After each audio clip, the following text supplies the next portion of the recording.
Hello everyone, and welcome back. In our last session, we installed Python and ran our first Hello World. Today, we start speaking the language. We are going to cover the fundamental building blocks of any program, variables and data types. Everything you will ever build, from a simple calculator to a complex AI, starts with storing data in a variable. So, let's master the basics. Here is our plan for this session. First, we will look at variables and the rules for naming them. Second, we will explore the primitive data types, numbers, booleans, and text. Third, we will dive into data structures, lists, tuples, sets, and dictionaries. And finally, we'll learn type conversion, or casting, which allows us to force one data type to become another. Let's start with the definition. What is a variable? Think of a variable as a container for storing data values. In Python, variables are dynamically typed. This means you do not need to declare the type beforehand. You don't say integer x equals 5. You just say x equals 5, and Python figures it out. Now, there are rules for naming your variables. 1. A name must start with a letter or an underscore. 2. A name cannot start with a number.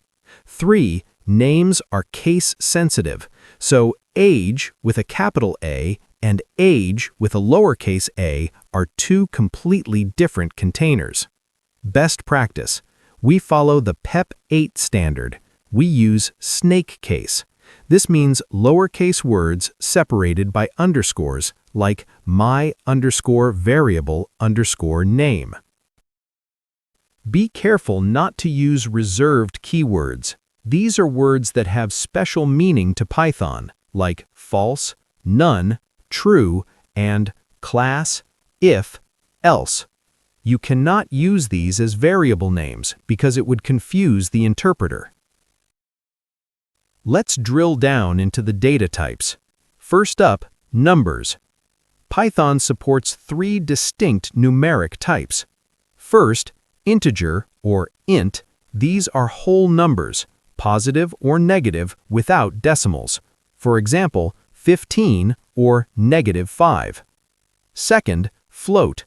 These are numbers containing 1 or more decimals, like pi, 3.14. Third, complex numbers. These are used in advanced math and engineering. They are written with a j as the imaginary part.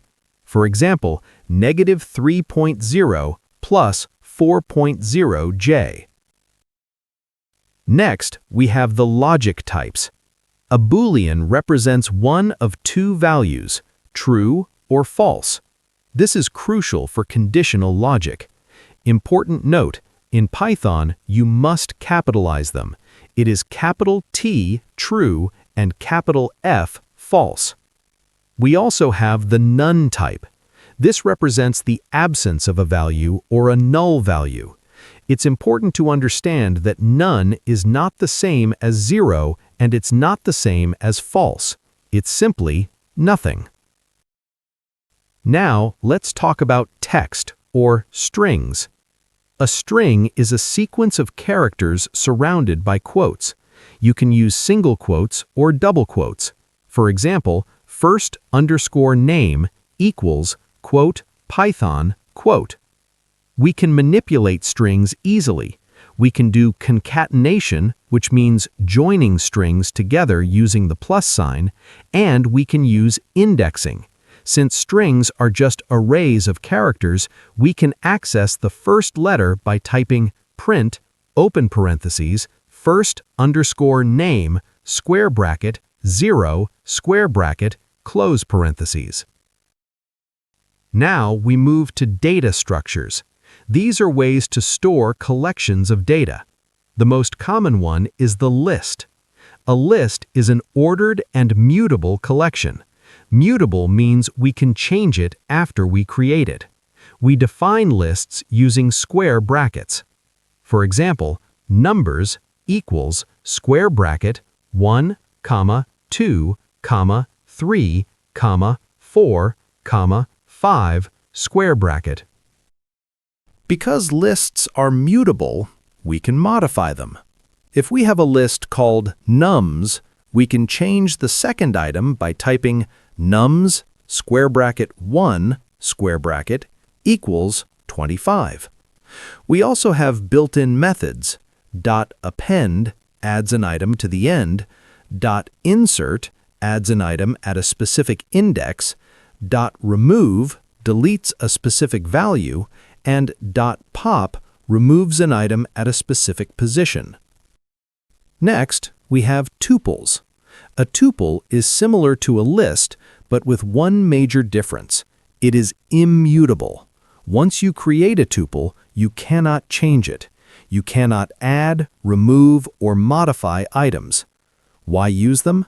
They are faster than lists, and they protect data that should not change, like geographic coordinates.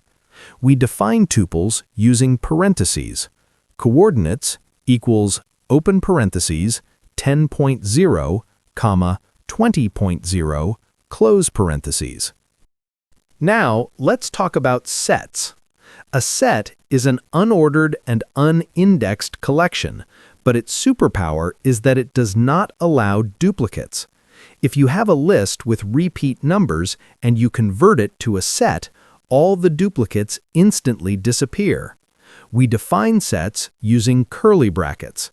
Numbers equals curly bracket 1, 2, 2, 3, curly bracket. When you print this, Python will just output 1, 2, 3. The final structure is the dictionary. This is a collection of key-value pairs. It works just like a real dictionary. You look up a word, the key, to find its definition, the value. We also use curly brackets here, but with colons. For example, person equals curly bracket, quote, name, quote, colon, quote, John, quote, comma, quote, age, quote, colon, 30, curly bracket.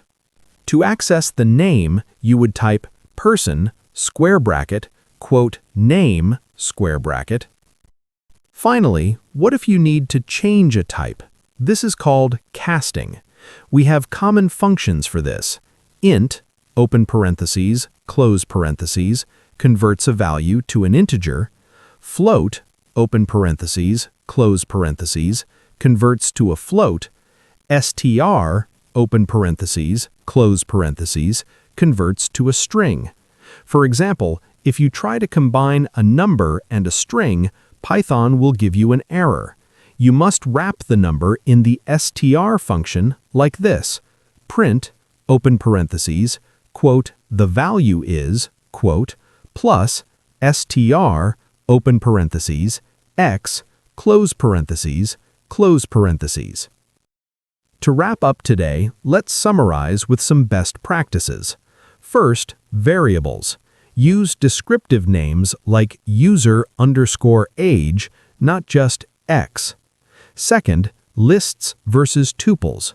Use lists for data that changes and tuples for constant data. Third, dictionaries. Use these for structured data like user profiles. And finally, dynamic typing. Remember that Python figures out the type automatically, but use it carefully so you do not confuse your future self. Thank you for your attention.